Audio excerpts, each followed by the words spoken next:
तो देश का मूड मीटर में एक बार फिर आपका स्वागत है।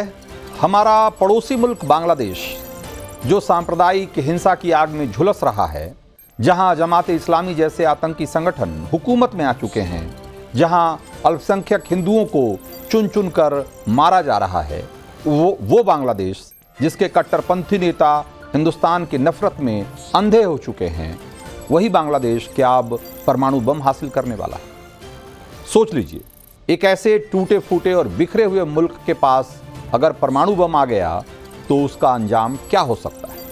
खौफनाक तबाही के सिवा कुछ और की कल्पना भी नहीं की जा सकती। सबसे बड़ा सवाल यह है कि अब तक पर्दे के पीछे से बांग्लादेश के कट्टरपंथियों को सुलगाने वाला पाकिस्तान क्या अब सीधे सीधे ढाका में बैठे आतंकियों और जमातियों को न्यूक्लियर कमांड सेंटर मुहैया कराने वाला है?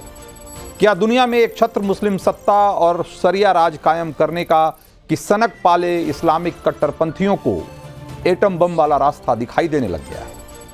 शेख हसीना की लोकतांत्रिक सरकार का तख्ता पलट करने के बाद बांग्लादेश के कट्टरपंथियों का नया नफरती एजेंडा किस अंदाज में दुनिया के सामने आया है? ढाका यूनिवर्सिटी के प्रोफेसर शाहिदुज्जमा के इकबालिया कबूलनामे को एक बार सुनिएगा तो आप बेहतर तरीके से समझ पाएंगे। पाकिस्तान से एटमी गठजोड़ वाले इस कट्टरपंथी बयान को हल्के में मत लीजिए, क्योंकि ये थ्योरी बांग्लादेश की सेना के पूर्व अधिकारियों के कार्यक्रम में दी गई और सोची समझी प्लानिंग के तहत दी गई। एक बार उस बयान को सुनिए। In order to change the Indian habitual perception, our only answer, as I feel, is nuclearization. Nuclearization does not mean that we have to be a nuclear power. Nuclearization, I mean that we have to develop a nuclear treaty with our former adversary, Pakistan. Pakistan is the most reliable, trustworthy security ally of Bangladesh. तो ये professor कह रहा है कि पाकिस्तान बांग्लादेश का सबसे भरोसेमंद security partner हो सकता है। वो पाकिस्तान जिससे लड़कर बांग्लादेश ने आज़ादी ली, उस पाकिस्तान के लिए आज अगर बांग्लादेश में इस तरह की बातें की जा रही है तो इसको भी समझने की ज़रूरत है। कैसे प्रोफेसर बांग्लादेश को न्यूक्लियर टेरर वाला चैप्टर पढ़ा रहा है और इसकी थ्योरी को समर्थन मिल रहा है, ये देखकर आपको हैरानी होती है। जब ये पाकिस्तान से परमाणु करार की बात करता है तो तालियां बजती है, वाहवाही मिलती है। गजब ही हाल है आज के तारीख में बांग्लादेश। दावा किया जा रहा है कि प्रोफेसर शाहिदुज्जमा ने इतना ही ज्ञान नहीं दिया, बल्कि ये भी कहा कि पाकिस्तान से परमाणु मिसाइलें लेकर उन्हें भारत की सीमा पर तैनात कर देना चाहिए। और इस प्रोफेसर ने आइडिया दिया कि उत्तरी बंगाल और चटगांव के पहाड़ी इलाकों में पाकिस्तान से गौरी शॉर्ट रेंज मिसाइल अगर लेकर तैनात कर दी जाए तो भारत पर दबाव बनाया जा सकता है। धार्मिक नफरत में कोई कैसे अपनी हिस्ट्री भूल सकता है, वो ऐसे बांग्लादेशियों को देखकर आप आसानी से समझ सकते हैं। वो पाकिस्तानी ही थे जिन्होंने 1971 और उससे पहले बांग्लादेश में क्या कत्लेआम नहीं किया। हजारों बांग्लादेशियों की हत्या हुई हो तो हुई ही, उनकी बेटियों और बहुओं के साथ पाकिस्तानी सैनिकों ने सामूहिक बलात्कार किए। लेकिन उसी पाकिस्तान के लिए आज बांग्लादेशी कट्टरपंथियों के दिल में प्यार उमड़ रहा है। हैरत होती है सोच, लेकिन फिर समझ में आता है कि ये तो सारे के सारे बहके हुए लोग हैं जो हिंदुस्तान से नफरत में अंधे हो चुके हैं। ये परमाणु बम के दम पर इस्लामिक उम्मा यानी कि दुनिया में इस्लामिक राज कायम करने की मंशा पाले हुए लोग हैं और इन्हें भारत से नफरत इसलिए होती है क्योंकि भारत में बड़ी आबादी हिंदुओं की है। इसलिए ऐसे कट्टरपंथियों की आंखों में हिंदुस्तान चुभता है। माना जाता है कि दुनिया के 9 देशों के पास परमाणु हथियार हैं आज की तारीख में। उसमें रूस, अमेरिका, चीन, फ्रांस, ब्रिटेन, भारत, इजराइल, उत्तर कोरिया और पाकिस्तान।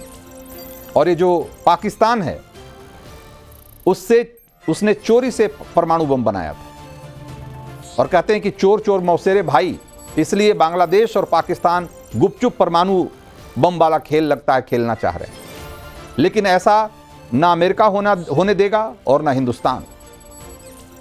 एक बात स्पष्ट है कि जैसे पाकिस्तान परमाणु पावर वाला देश बना, उस कहानी को बांग्लादेशी कट्टरपंथी इंस्पिरेशन के तौर पर ले रहे हैं, एक मोटिवेशनल स्टोरी के तौर पर देख रहे हैं। पाकिस्तानी वैज्ञानिक अब्दुल कादिर ने नॉर्थ कोरिया की मदद से परमाणु हथियार डेवलप किया था। यह बात जग जाहिर है कि इस एटमी प्रोजेक्ट के लिए जरूरी सामान नॉर्थ कोरिया से चीन के रास्ते पाकिस्तान पहुंचा था। और आज आलम देख लीजिए कि किम जोंग उन उन्हीं हथियारों के दम पर अमेरिका को आंख दिखाता है और उन्हीं पाव पाव भर के एटमी हथियारों की धौस पाकिस्तान भी दिखाता है। और पाकिस्तान के प्यार में यह नया बांग्लादेश किस कदर दीवाना हो चुका है, आप ये भी देख रहे हैं। 2 दिन पहले बांग्लादेश की राजधानी ढाका में पहली बार जिन्ना का 76वां मरण दिवस मनाया गया। 1971 में पाकिस्तानी चंगुल से आजाद होने के बाद कोई भी बांग्लादेश की धरती पर कभी भी ऐसा नहीं हुआ कि जिन्ना की पुण्यतिथि मनाई गई। लेकिन शेख हसीना को देश की सत्ता से बाहर धकेलकर कट्टरपंथी अब जिन्ना को याद कर रहे हैं और इन्हें सुनेंगे, इनकी बातें सुनेंगे तो आप हैरानी में पड़ जाएंगे। इस कार्यक्रम में शामिल हुए कट्टरपंथी कह रहे हैं कि 1947 में जिन्ना की मेहनत से बांग्लादेश वजूद में आया, वरना बांग्लादेश की हालत आज कश्मीर की तरह होती। वैसे एक तरीके से कट्टरपंथी सही ही बोल रहे हैं। जिन्ना ने आज इन्हें आज जहां पहुंचा दिया है वो तो सबको, सारी पूरी दुनिया को दिख ही रहा है, वरना यहां भी कश्मीर की तरह जमहूरियत होती, टूरिज्म होता, विकास होता। लेकिन बांग्लादेश में आज अगर कुछ बचा है तो जिन्ना से रिश्ता जोड़ने की दौड़ और परमाणु हथियार हथियाने की एक होड़। लेकिन पाकिस्तान एक पहले से भिखारी देश है, अपने नए रिश्तेदार को वो मुफ्त में कुछ दे पाएगा इसकी उम्मीद नहीं है। इसलिए सवाल उठता है कि अगर फंडिंग की बात आएगी, अगर पैसे की बात आएगी, तो नए कटोरे के साथ बाजार में घूम रहा बांग्लादेश क्या देगा? फिर ध्यान में आता है कि अभी अभी तो यूनुस की झोली में अमेरिकियों ने डॉलर डाले हैं। अमेरिका ने बांग्लादेश को 202.25 मिलियन अमेरिकी डॉलर यानी कि लगभग 17 अरब रुपए की मदद देने का ऐलान किया है। यूएसएड के मिशन निदेशक रीड एक्सिलमन ने अंतरिम सरकार के मुखिया मोहम्मद यूनुस से मुलाकात के बाद यह ऐलान किया। अमेरिका तो बांग्लादेश में सुशासन लाने के लिए मानवीय मदद दे रहा है, लेकिन जिस अमेरिका पर बांग्लादेश में उथल पुथल करवाने का आरोप लगता रहा है, उसका पैसा नए बांग्लादेशी हुक्मरान कहां कहां उड़ाएंगे, उस पर सबको डाउट है। और कहीं ऐसा तो नहीं कि ये अमेरिकी डॉलर ढाका के रास्ते इस्लामाबाद ट्रांसफर हो जाए। इसकी भी चिंता अमेरिकियों को करनी चाहिए। साथ के साथ अमेरिकियों को यह भी याद रखना चाहिए कि पिछली बार तो पाकिस्तान ने नाक के नीचे परमाणु बम बना लिया था और इस बार कहीं बांग्लादेश वही खेल ना कर दे, क्योंकि इसमें भी कोई डाउट नहीं कि पाकिस्तान का रखवाला चीन भारत को परेशान करने के मकसद से बांग्लादेश के कट्टरपंथियों को उकसा सकता है और बल्कि उकसा रहा है और कई बार इसके पुख्ता प्रमाण भी मिले हैं। और इसी के साथ ये सवाल भी सामने आता है कि क्या बांग्लादेश ऊर्जा के लिए चलाए जा रहे सिविलियन न्यूक्लियर स्टेशन और यूरेनियम का इस्तेमाल एटम बम बनाने के लिए कर सकता है? इसे समझने के लिए पहले बांग्लादेश में न्यूक्लियर पावर का हिसाब समझ लीजिए। 5 अक्टूबर 2023 को बांग्लादेश को रूस से परमाणु ईंधन की पहली खेप मिली है। बांग्लादेश का यह न्यूक्लियर पावर प्लांट ढाका से लगभग 160 किलोमीटर की दूरी पर है और रूपपुर नाम की जगह पे, और इसका निर्माण नवंबर 2017 से इसका शुरू हुआ था और इसे इसी साल चालू करने का टारगेट था। लेकिन नई खबर यह है कि पावर प्लांट को शुरू करने के लिए पद्मा और जमुना नदियों के जरिए जो ट्रांसमिशन लाइन का निर्माण होना था, वो काम आवामी लीग के सत्ता से बाहर होने के साथ ही रुक गया है। और शेख हसीना के प्रधानमंत्री पद से हटने के बाद से इस ट्रांसमिशन लाइन का निर्माण काम जो चल रहा था और जो भारतीय कंपनियां इसका निर्माण कर रही थी, उन्होंने कंस्ट्रक्शन साइट छोड़ दी है और बिना ट्रांसमिशन लाइन के ये 12.65 बिलियन डॉलर का जो रूपपुर न्यूक्लियर पावर प्लांट है वो चालू हो पाएगा, इसकी उम्मीद बहुत कम दिखती है। अब जब ये शुरू ही नहीं होगा तो ये जो रूस से आया हुआ यूरेनियम है वो कहाँ इस्तेमाल होगा, ये एक बड़ा सवाल है।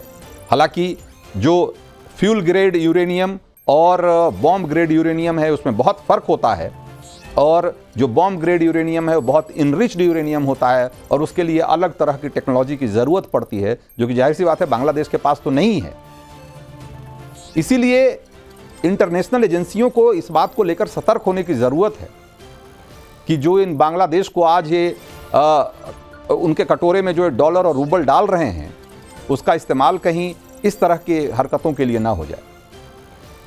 दूसरी तरफ ये बेजान बांग्लादेश भी कहीं ऐसा ना हो कि एक नया एटमी देश के तौर पर सामने आ जाए।